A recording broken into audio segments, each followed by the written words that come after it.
আপনার হাতে যদি সময় থাকে তাহলে ভিডিওটা দেখে যাবেন। এমনও হতে পারে এই ভিডিওটা দেখার ফলে আপনার মন খারাপ, বিষণ্ণতা, নানান দুশ্চিন্তা কেটে যেতে পারে। তো কোন এক কবরস্থানের পাশে লেখা ছিল, হে পথিক একটু দাঁড়াও, আমাদের জন্য দোয়া করে যাও।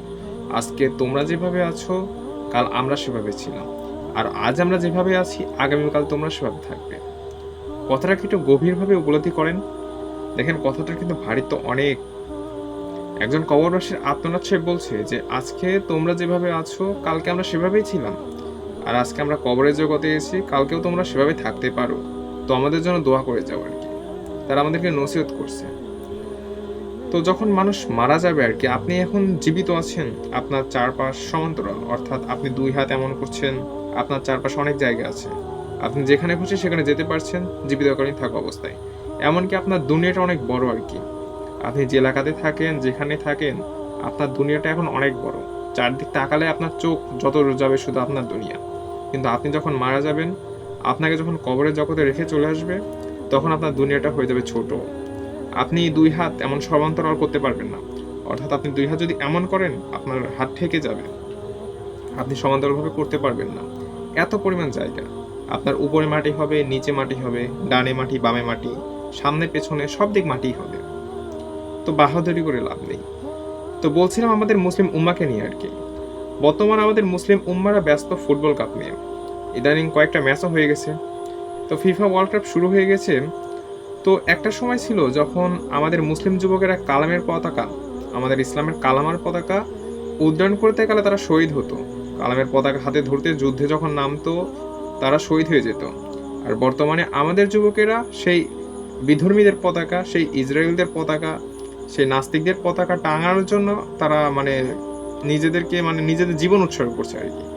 নিউজ ফিডে ঘুরে দেখতে পারবেন যে কিছু কিছু ছেলে যুবক পতাকা টাঙাতে গিয়ে তারের সাথে ইলেকট্রিক শক লেগে সেখানে মৃত্যু হয়ে গেছে। সেই যুবকটার মৃত্যু হলো কিভাবে? ইলেকট্রিক শকের কারণে। কিভাবে ইলেকট্রিক শকটা লাগলো? একটা বিধর্মীদের পতাকা উত্তোলন করতে গিয়ে সে শকে মারা গেল আর কি। তো আমাদের পুরো মুসলিম উম্মাকে ভুলিয়ে রাখার জন্য দুটা জিনিস দরকার। একটা হচ্ছে বিনোদন এবং একটা হচ্ছে আমাদের খাওয়া দাওয়া, পেট পুজো আর কি। আমাদের পেট যদি ভর্তি থাকে, এমন বিনোদন যদি দেওয়া হয় আমাদের, আমরা সবকিছু ভুলে যাব। ঠিক তেমন একটা চলছে ফিফা ওয়ার্ল্ড কাপে। এই ওয়ার্ল্ড কাপ নিয়ে পুরো বিশ্ব ব্যস্ত। যুবক যুবতী বিভিন্ন ছিল, নানান পেশার মানুষ হচ্ছে ব্যস্ত ফুটবল কাপ নিয়ে। নানা রকমের মতবাদ এমনকি পার্থক্য হয়ে থাকে। কেউ কেউ তো একে অপরকে পচায়, কেউ ব্রাজিল, কেউ আর্জেন্টিনা বলে একে অপরকে পচায় আর কি, এই নিয়ে। তো বর্তমানে আমি যেটা দেখলাম আর কি, আগামী কয়েকদিন আগে আর কি, কয়েকদিন বলতে 2 দিন আগে দেখলাম আর কি, সেটা হচ্ছে ভোর 4টার দিকে একটা ফুটবল ম্যাচ ছিল। সেই ম্যাচটা ঢাকাতে একটা এলাকায় দেখলাম, সেখানে বিশাল করে একটা বড় একটা পর্দা টাঙানো হয়েছে যাতে সেখানে খেলা দেখতে পারে। এবং ভোর 4টার দিকে সেখানে শত শত শত শত মানুষের ভিড়, মানে হাজার ছাড়িয়ে গেছে আর কি। এত মানুষ ভিড় জমিয়েছে ভোর 4টার দিকে শুধুমাত্র খেলা দেখার জন্য। তাহলে বুঝুন যে আমাদের এই বিধর্মীরা আমাদের বিনোদন দিয়ে কোন পর্যায়ে নিয়ে গেছে।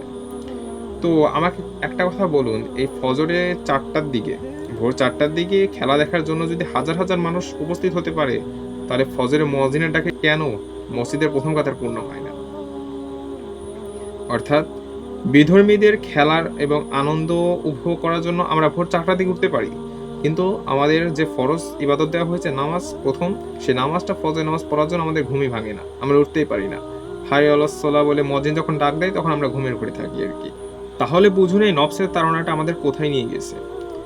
আপনি যখন ফজরের জন্য অ্যালার্ম সেট করেন, ইভেন আমি যখন অ্যালার্ম সেট করি, যখন অ্যালার্মটা বাজে তখন আমার নফস কি বলে জানেন? আরে ঘুমা, একটু পরে ওঠ, একটু পরে ফজর নামাজ কাজা পড়তে পারবি, সমস্যা নাই, একটু পরে ওঠ, একটু পরে পড়লেও সমস্যা হবে না। আর সাথে শয়তানের ওয়াসওয়াসা আছে যে এখন ঘুমা, তুই পরবর্তীতে অনেক সময় পাবি, আপাতত ঘুমালে তুই শান্তি পাবি অনেক, কি সুন্দর একটা ওয়েদার, তুই ঘুমা। তো এই কালটা আমাদের আসে না। তো আপনারা জাস্ট এটাই চিন্তা করেন আর কি, যে বিধর্মীদের একটা উৎসব এই ফুটবল খেলায় আর কি, যে খেলাটার জন্য আমরা ভরে উঠতে পারি, কিন্তু ফজরে মুয়াজ্জিনের ডাকে আমরা উঠতে পারি না। আমার একটা কথা আছে যেটা আমি নিজেটা বিশ্লেষণ করে পড়েছি আর কি, সেটা হচ্ছে আমাদের দেশের রাজনেতার ডাকে লক্ষ লক্ষ মানুষ একত্রিত হতে পারে, কিন্তু ফজরে মুয়াজ্জিনের ডাকে মসজিদের প্রথম কাতারই পূর্ণ হয় না। এই হচ্ছে আমরা মুসলিম যুবকেরা। তো ভাবলে কষ্ট লাগে এবং কি খারাপ লাগে আর কি, যে আমাদের এই যুবকদের জন্যই কি এই ইসলাম?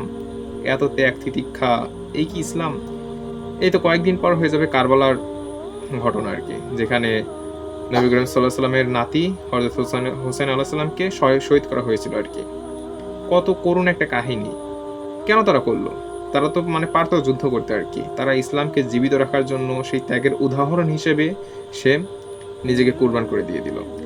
তারা কি জানতো, মানে তারা যদি বুঝতে পারতো যে আমরা এইভাবে ইসলাম পালন করবো, অর্থাৎ বিধর্মীদের জন্য আমরা অনেক আগে ফজে উঠতে পারি কিন্তু নামাজের জন্য উঠতে পারি না, তাহলে হয়তো তারা অন্য কিছু করতো। আজ মুসলিম জাতি হিসেবে আমরা লজ্জিত, আমরা জবাবদিহিহীন, আমাদের কোনো জবাব নেই। আমরা যে হাসরে দাঁড়াবো, হাসরের ময়দানে দাঁড়িয়ে আল্লাহকে জবাব দিব, সেই জবাব দেওয়ার কোনো সিস্টেম আমাদের সামনে নেই। আমরা ভুলেই গেছি যে আমাদেরকে একসময় মরতে হবে, কারণ আমাদের দৈনন্দিন কর্মকাণ্ড এমন হয়ে গেছে। একজন মানুষ বুকে হাত দিয়ে বলতে পারবে না যে তার মৃত্যুর ভয় আছে। প্রতিটা মানুষ এমনভাবে চলাফেরা করছে মনে হয় তাকে কোনোদিন মরতেই হবে না, সে অমর। তো আমরা ঘুমন্ত আছি, মৃত্যুতে সজাগ হয়ে যাব, সমস্যা নেই। মৃত্যু চলে আসলে এমনি আমাদের ঘুম ভেঙে যাবে, ততক্ষণে আমাদের তওবার রাস্তা বন্ধ হয়ে যাবে। তো আশা করি ফিরে আসুন।